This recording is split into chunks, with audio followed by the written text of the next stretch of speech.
Hello everyone, welcome to my channel. I hope you're having an amazing day. So, before you get mad at me, please let me explain.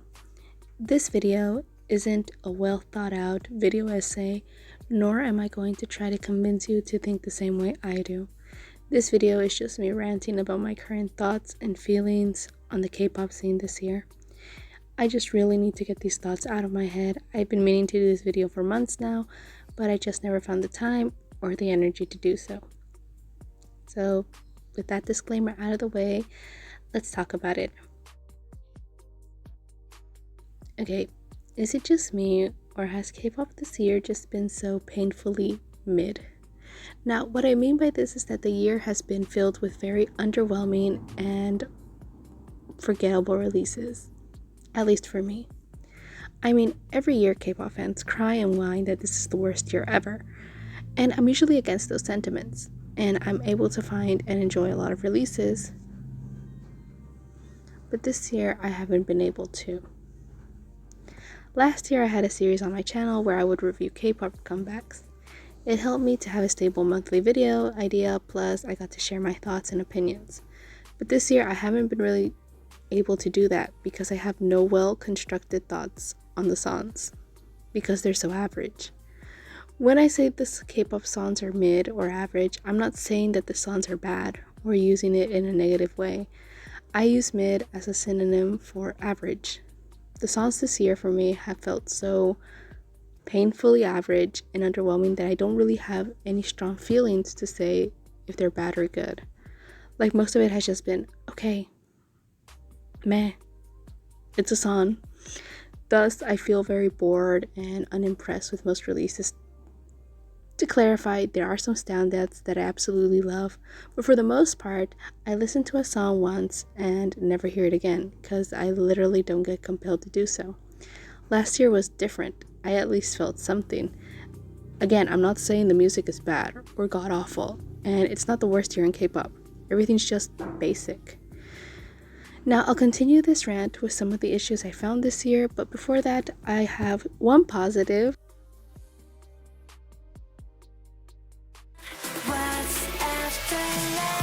Hands down, the best thing that happened this year is the love and attention girl groups are receiving. We have a great variety of unique and cool girl group songs dominating the charts and the general conversation. We're seeing the third-gen girl groups achieve genre staple status, while also seeing the birth of strong future superstars with the rookie girl groups. However, the boy groups just seem to have taken a step back this year in comparison, in terms of quality, in terms of popularity. It's like all we talk about are girl groups. And it's like boy groups are just there, and nobody else noticed them except their fans. Now, we're going to go on to the negatives, which are the negative things that I have noticed this year.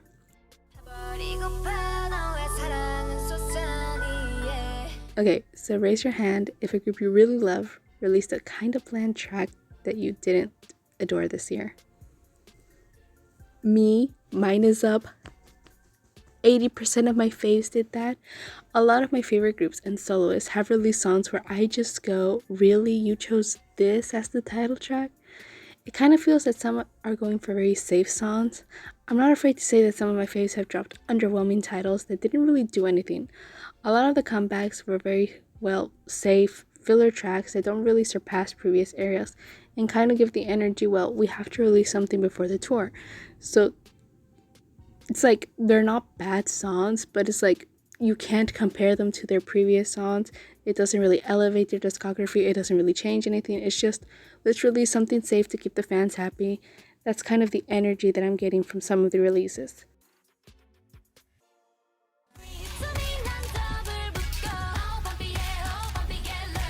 This has always been a problem in K-pop that I think hasn't received a lot of criticism or the criticism that it deserves.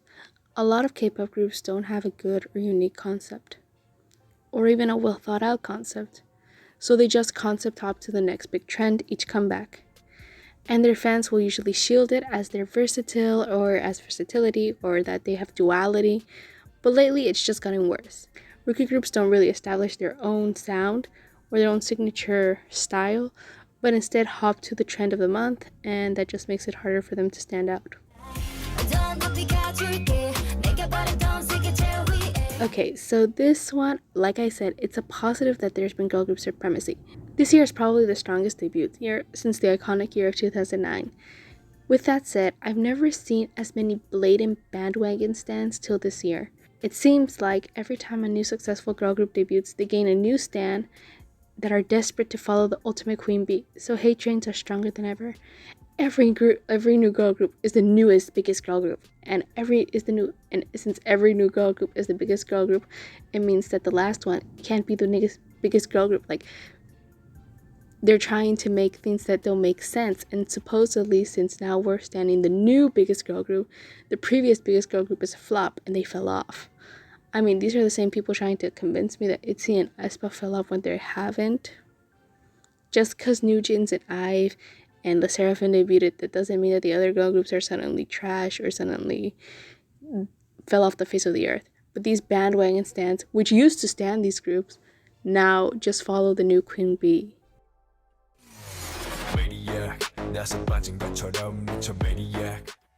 I was planning to record a full video about this, but to sum it up, most of the rookie boy groups are painfully forgettable because they feel more like clones of more popular groups than their own thing.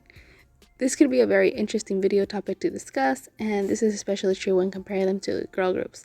I mean, just off the bat, we can name like 5-6 girl groups that have debuted last year or this year. We have lesserafim, we have newjeans, we have Kepler, we have Billy, we have IVE, but I can't name a single boy group that's debuted this year. And that's worrisome. It's like the boy groups are like, they're there, but I literally can't think of a name.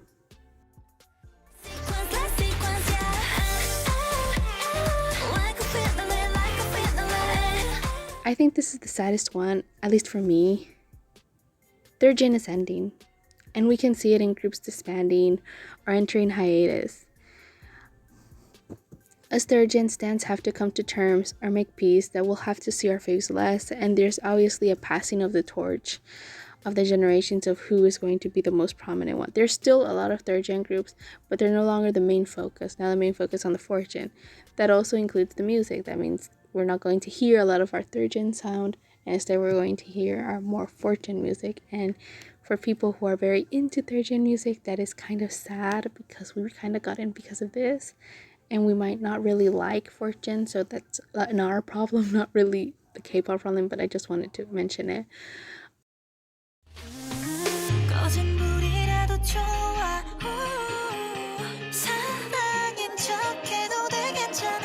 Lukewarm reunions. I'm gonna get flaked for this. We've gotten a few reunions from groups that have been inactive. And as a fan, while I'm glad to see them together, the comeback songs just feel very dull and uninteresting and lacking the original spark that they used to have. It's kind of like throwing a bone to a desperate dog, like, oh, you guys want us to come back? Here, we came back with the first song our producer gave. It's like there's no really thought to detail. Like, you used to release hits, why do you come back with like a B-side? Why?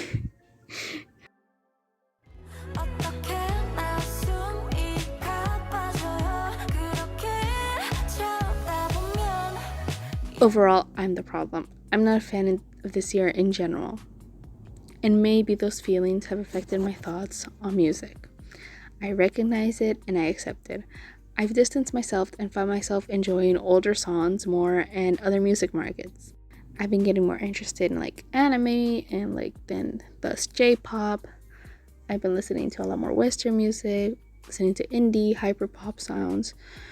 On a more bright side, I do think this year is getting better towards the end. I've been enjoying these fall releases 10 times more than the previous ones.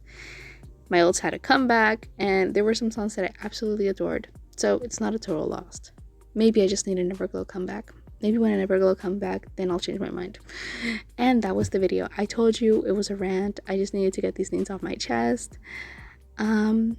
For my subscribers and for people who usually watch my videos, my channel direction is going to change a bit, but I'm going to explain that in another video. I hope you managed to get something out of this video. If you agree or disagree with me, please leave your comments in the comment section below. I really want to know what other people think on this topic. I've heard lots of people say this year's bad. Some people that say this year is better than last year. So I really want to hear what other people are thinking. And what's your favorite release so far? I don't know. I don't know yet. I still don't know yet. I'm waiting for like a miracle in these last 3 months, to like a super song that will just bump out my favorite song. And if you enjoyed this video, please like, comment, and subscribe. And I hope I'll come back with a video soon. Bye.